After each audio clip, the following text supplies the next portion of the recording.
Estados Unidos, el gobierno de Donald Trump anula la congelación de ayuda federal que afectó a una de las mayores organizaciones benéficas católicas del país.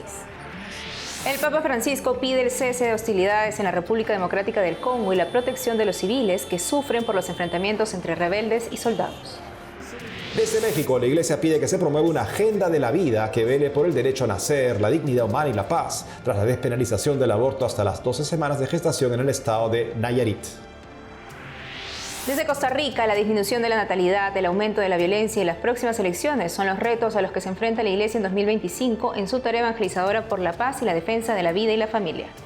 Don del Espíritu Santo, libéranos, Cristo, Hijo de Dios vivo. Hablamos con los directores de Libéranos, una producción que busca brindar a las personas un manual para sobrevivir a los ataques del demonio. Demonios existen. Hola Natalie, comenzamos el programa. Y muy contentos de iniciar este programa con los televidentes desde los estudios en Lima, Perú. Gracias por acompañarnos en EWTN Noticias. Soy Eddie Rodríguez Moreno. Bienvenidos, yo soy Natalie Paredes. Ahora les contamos que la Oficina de Administración y Presupuesto de la Casa Blanca dio marcha atrás a su decisión de congelar cientos de millones de dólares en ayudas y préstamos a organizaciones sin fines de lucro y que, entre otras, afectó a una de las mayores organizaciones benéficas católicas del país. Veamos. La Oficina de Administración y Presupuesto de la Casa Blanca anuló este miércoles una orden previa que congelaba temporalmente los fondos federales a numerosas organizaciones sin fines de lucro, a las que el gobierno consideraba en conflicto con las políticas del presidente Trump. Entre las afectadas por la congelación de las subvenciones federales estaba la organización católica Catholic Charities, que atiende a millones de personas de escasos recursos en todo el país, con sus 168 agencias diocesanas. Su objetivo es proporcionar viviendas asequibles, alimentación y ayuda en caso de desastres, además de brindar servicios de salud, desarrollo de la fuerza laboral y de inmigración. Más de la mitad de la financiación de Catholic Charities proviene del gobierno. El martes por la tarde, un juez federal había bloqueado hasta el próximo lunes parte de la orden de congelamiento tras una demanda, pero aún así varias organizaciones ya se habían visto afectadas.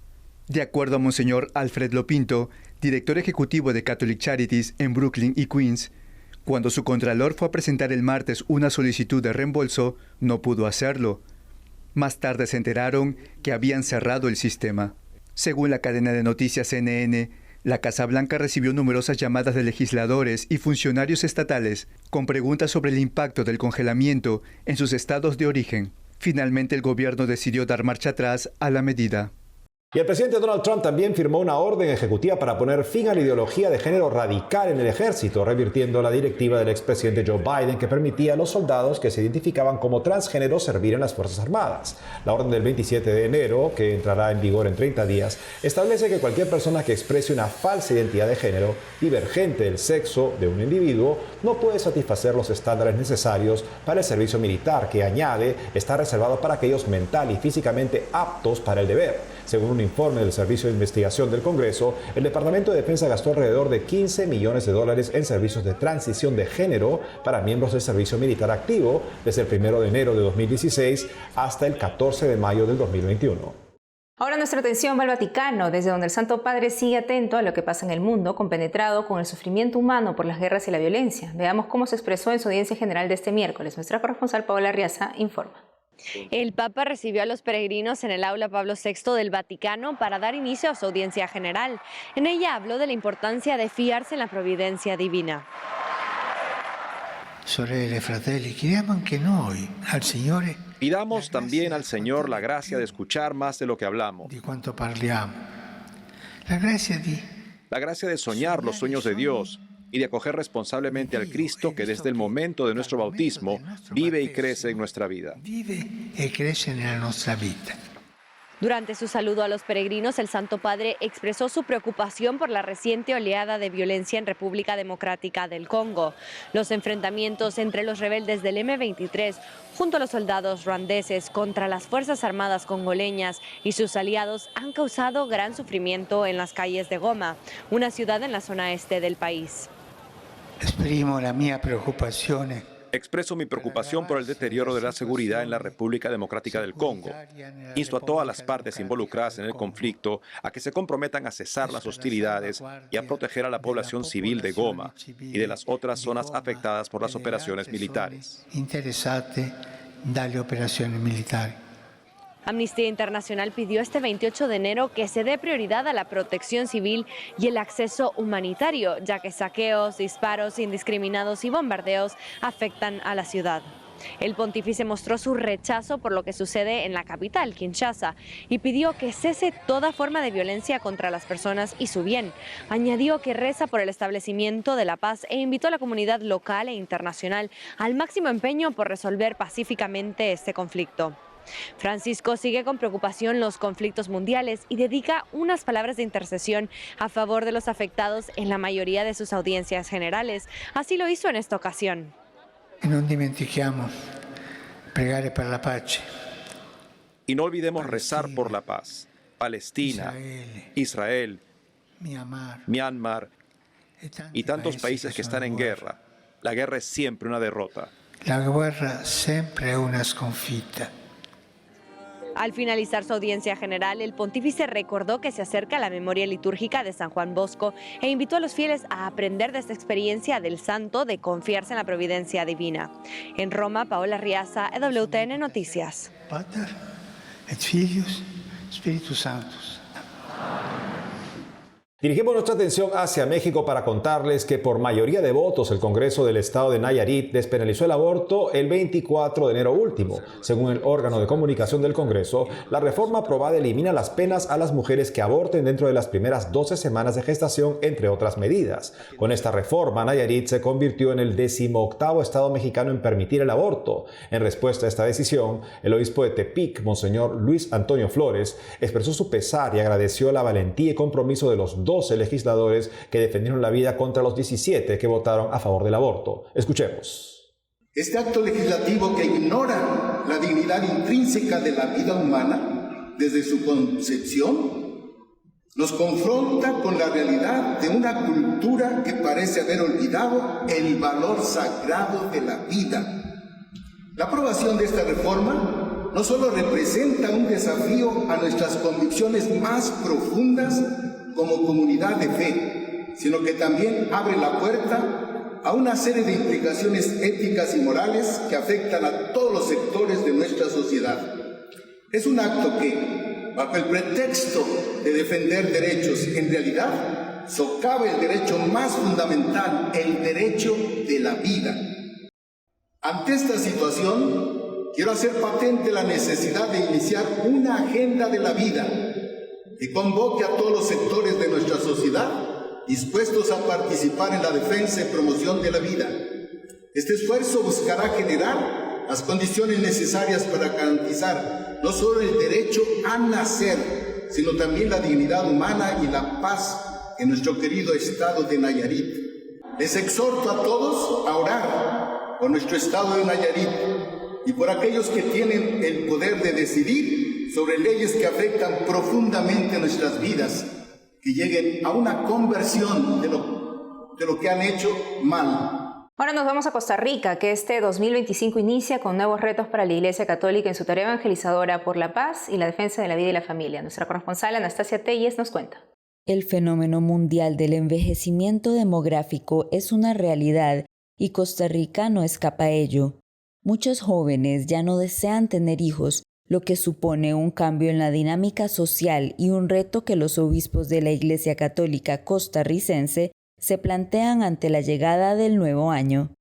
El padre Mario Segura, secretario adjunto de la Conferencia Episcopal, comenta las implicaciones que este cambio de paradigma tiene para la Iglesia en nuestro país. Al presentarse el envejecimiento de la población y una disminución muy sensible de la natalidad que se presenta en medio de la sociedad e implica para la Iglesia nuevos retos pastorales, tanto incluso también a nivel de la participación de los feligreses dentro de la vida de la Iglesia hasta la parte sensible financiera en la misma participación de los fieles. Otro tema importante que la Conferencia Episcopal Costarricense contempla y se plantea es cómo se puede disminuir el incremento acelerado de la violencia en nuestro país. El año 2023 fue el más violento en la historia de Costa Rica, seguido del 2024, que ocupó el segundo lugar. De acuerdo con las cifras del Ministerio de Seguridad Pública, más de la mitad de estos crímenes se encuentran relacionados con el narcotráfico. Hay que hacer frente a la cultura de la violencia que desdichadamente se da en nuestro país y propiciada también por una situación de narcotráfico que flagela siempre nuestra sociedad. Y por ello los obispos se han preocupado y están tratando de aportar a nuestra democracia. Y es que precisamente Costa Rica se encuentra en año electoral. En febrero de 2026 serán las elecciones para elegir al nuevo presidente y a los miembros de la Asamblea Legislativa. Tradicionalmente, Costa Rica fue un país bipartidista, donde Liberación Nacional y el Partido Unidad Social Cristiana disputaban la presidencia y los curules cada 4 años, ambos partidos trabajando de la mano de la Iglesia Católica. Sin embargo, hace 10 años aproximadamente que ninguno de los partidos llega a la presidencia. En el año 2014, por primera vez en la historia costarricense, fue el Partido Acción Ciudadana el que asumió el mando del país. En las elecciones del 2018, nuevamente el Partido Acción Ciudadana fue el vencedor.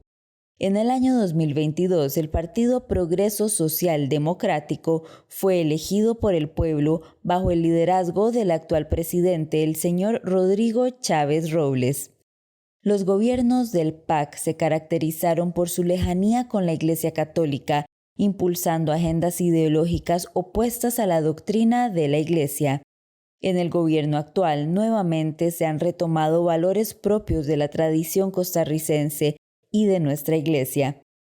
Monseñor José Manuel Garita, obispo de la diócesis de Ciudad Quesada, compartió con los costarricenses una reflexión sobre nuestra democracia. Pidamos a Dios que ilumine a nuestra nación, que su sabiduría inspire a nuestros líderes y que su paz reine en los corazones de todos. Este año nos desafía a mirar más allá de nuestras diferencias y a trabajar juntos por el bien de nuestro país. Como dice el Salmo 133, qué bueno y qué agradable es que los hermanos vivan unidos. Que estas palabras sean un recordatorio constante de nuestro llamado a construir una Costa Rica unida y solidaria.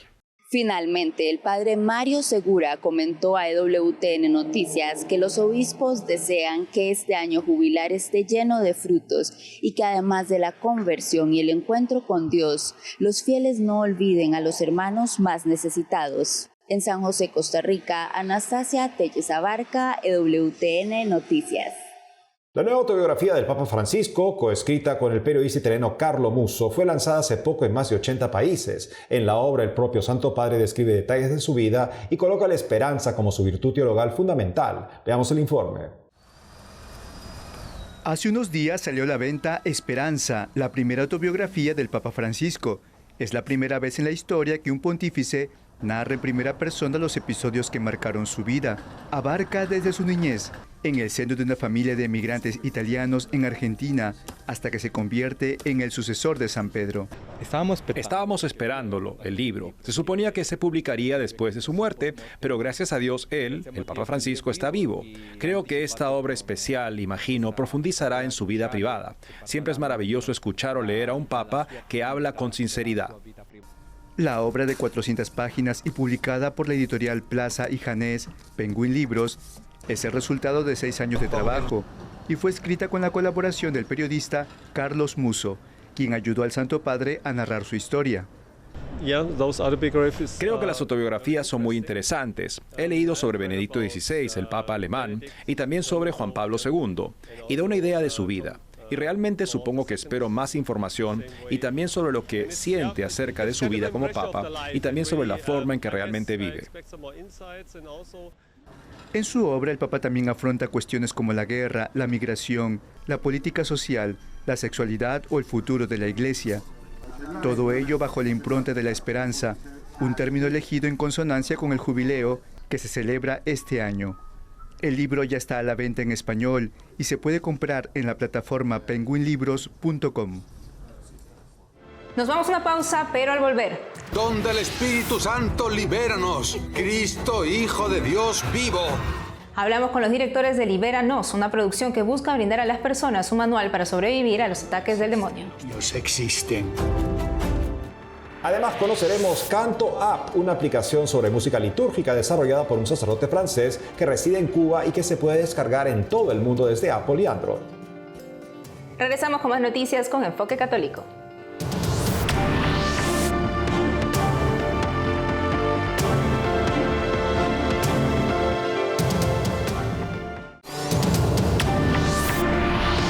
¿Quién es el diablo y cómo actúa? ¿Cuáles son sus armas? ¿Cuándo hay una verdadera posesión diabólica? ¿En qué consiste un exorcismo? ¿Quién es el exorcista?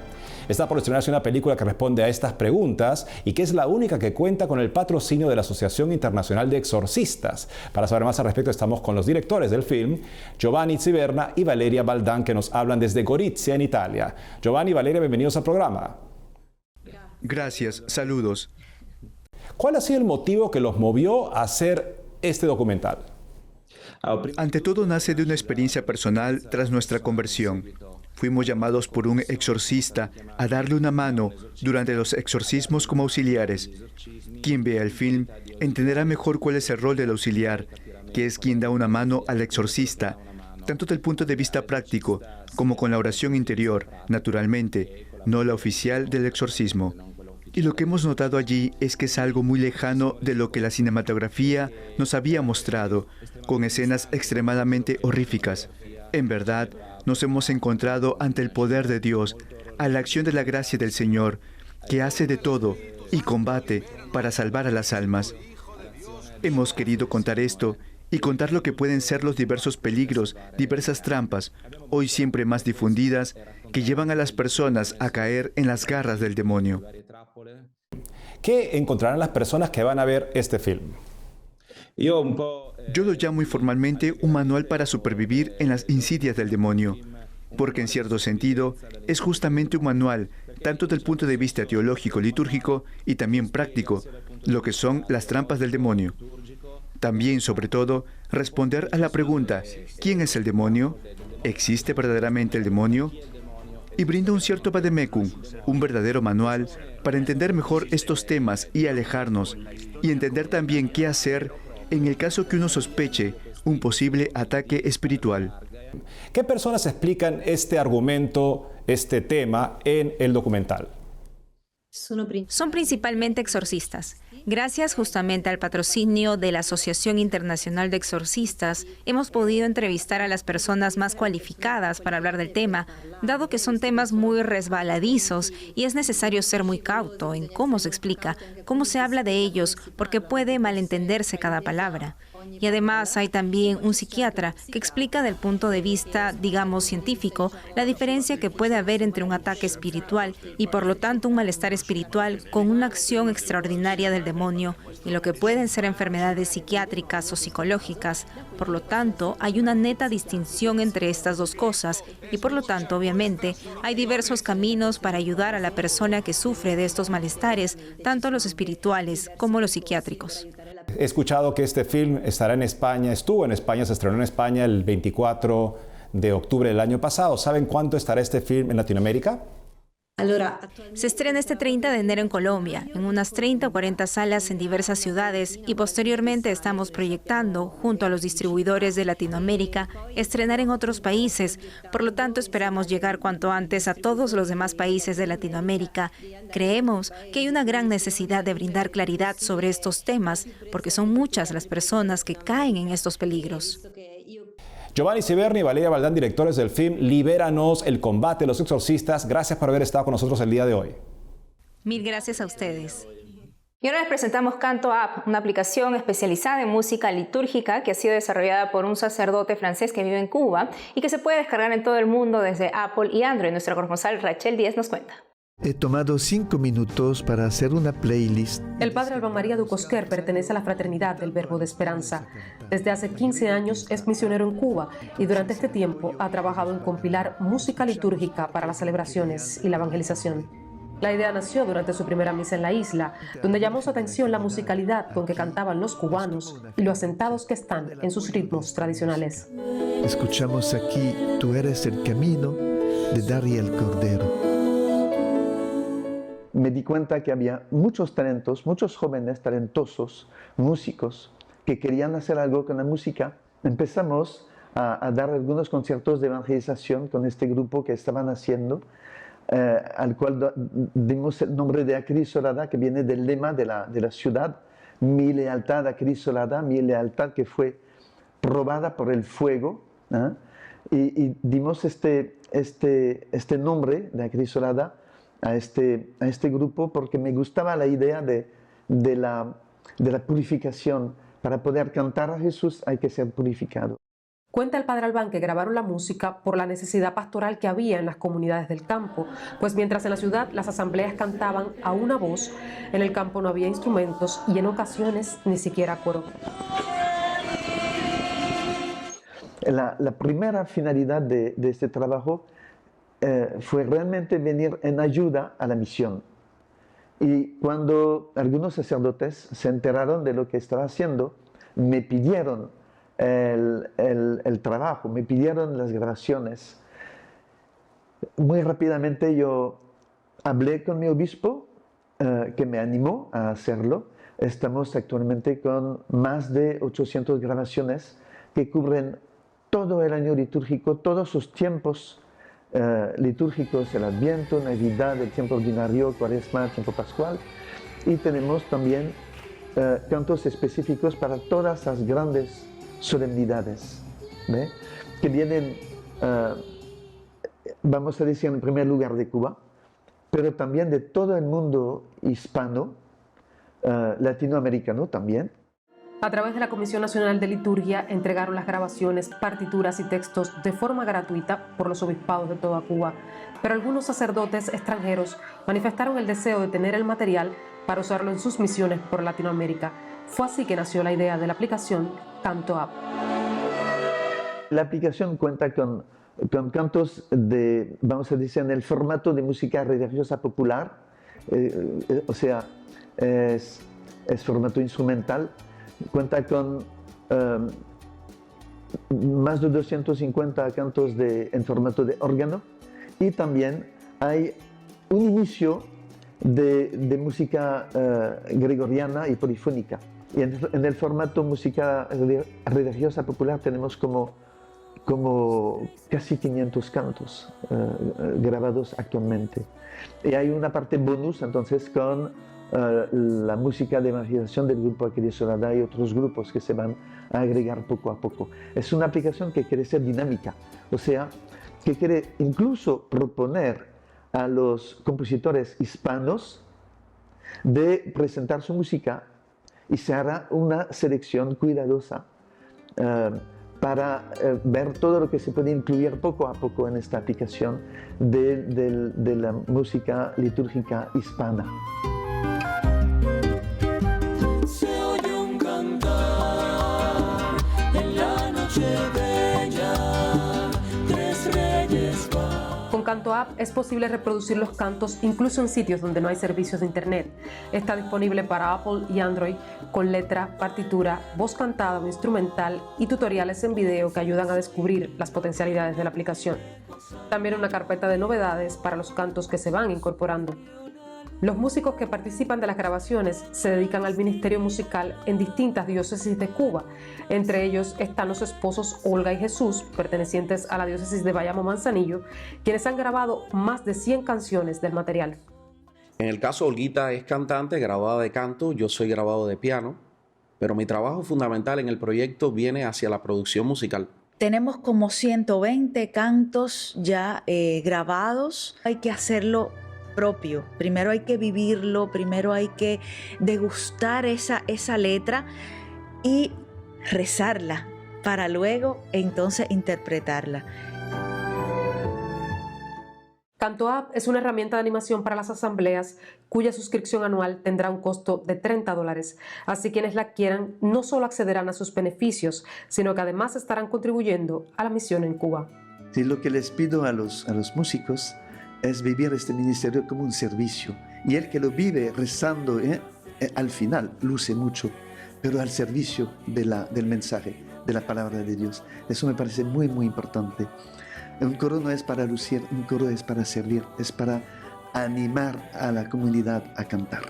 En La Habana, Cuba, Rachel Ies, EWTN Noticias.